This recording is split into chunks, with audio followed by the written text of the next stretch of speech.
Hello students, welcome to this video. Students, in this video, I'll be explaining you the concept of delegation. Now, what is delegation? Why delegation is required? Now, let us come to the explanation of it. See, when we have learned the process of organizing, तो हमारा एक last step था reporting relationship. Relationship between whom? Superior and subordinate.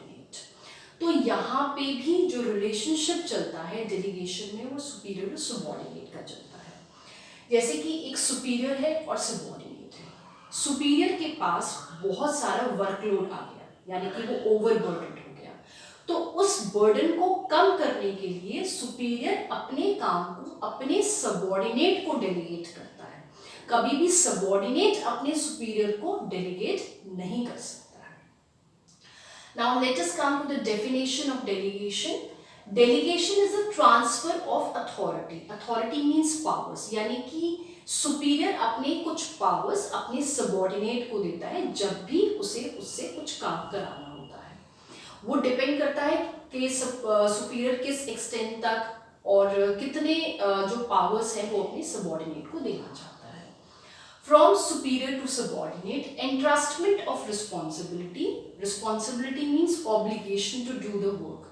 That means खाली authority हम अपने subordinate को नहीं देते हैं, हम साथ में responsibility भी देते हैं, काम देते हैं उसको करने के लिए. And creation of accountability for performance. और जब हम काम देते हैं, यानी कि जब superior अपने subordinate को responsibility देता है, obligation देता है to do the work, so basically वो अकाउंटेबिलिटी भी क्रिएट करता है. इसका मतलब ये होता है कि जब सुपीरियर ने सबॉर्डिनेट को पावर्स और रिस्पॉन्सिबिलिटीज दी, so he wants that subordinate should be answerable for the work given to him. So this was a definition of delegation.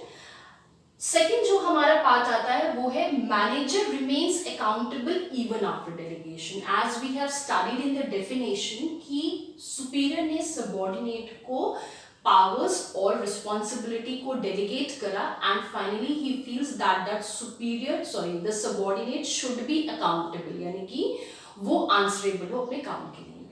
But हमें हमेशा ये ध्यान रखना है कि जो भी सुपीरियर जब काम देता है तो चाहे वो सबॉर्डिनेट उसको काम करके देता है या नहीं भी देता है, तो फाइनली द मैनेजर और the superior is totally accountable for his work.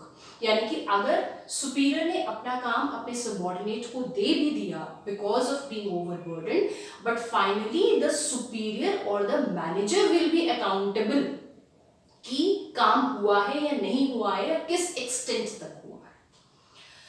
Now come to the third part, that is elements of delegation. As I've studied in the definition of delegation, हमने authority को पढ़ा, responsibility को पढ़ा और accountability को पढ़ा. यही हमारे तीन elements हैं: authority, responsibility and accountability. Authority, as I've told you, means powers. Responsibility is the obligation to do the work and accountability means answering. Authority को हम डेलीगेट कर सकते हैं, as I told you depends upon the superior कि वो अपनी कितनी authority अपने सबॉर्डिनेट को डेलीगेट कर रहा है. रिस्पॉन्सिबिलिटी को हम पूरी तरीके से डेलीगेट नहीं कर सकते हैं. सारी रिस्पॉन्सिबिलिटी सुपीरियर अपनी सबॉर्डिनेट को डेलीगेट नहीं कर सकता है. That depends upon the situation, वो कितनी रिस्पॉन्सिबिलिटी अपने सबॉर्डिनेट को देना चाहता है. Accountability can never be delegated, जो हमने इस लाइन में पढ़ा है कि हमने बेशक अपने सबॉर्डिनेट को काम दे दिया है और हम एक्सपेक्ट करते हैं कि वो उस काम के लिए अकाउंटेबल हो, बट हम जो भी हमारी पोजीशन पे जो हमारा काम दिया गया है, जिस चीज के लिए हम रिस्पॉन्सिबल हैं, we are accountable for that work. If the subordinate is unable to perform, so basically the superior will be accountable. This is accountability. Next part आता है दैट अथॉरिटी फ्लोज डाउनवर्ड्स, यानी कि हमेशा सुपीरियर से subordinate की तरफ जाएगी. हमेशा पावर सुपीरियर सबॉर्डिनेट को देते हैं. Responsibility flows upwards. How? Because subordinate is responsible to his superior. जब कोई काम दिया गया है तो सबॉर्डिनेट काम करके अपने सुपीरियर को देगा. Accountability also flows upwards. How? Because subordinate is accountable to his superior. जो भी काम सबऑर्डिनेट को दिया गया है, so he is answerable for the work, whether the work has been performed or not been performed, or to what extent it has not been performed.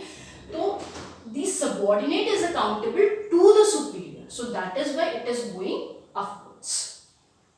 But हमें फिर भी ये चीज ध्यान रखनी है, ये जो मेन लाइन हमने बीच में लिखी है कि हम सबॉर्डिनेट अकाउंटेबल है, पर हमें ये ध्यान रखना है कि जो सुपीरियर है, जो भी मैनेजर है, if the manager is delegating the authority responsibility to the subordinate, he cannot save himself from the accountability. He will finally be answerable for the work assigned to him. So students, this was the explanation of the concept of delegation. I hope you liked the video. Thank you.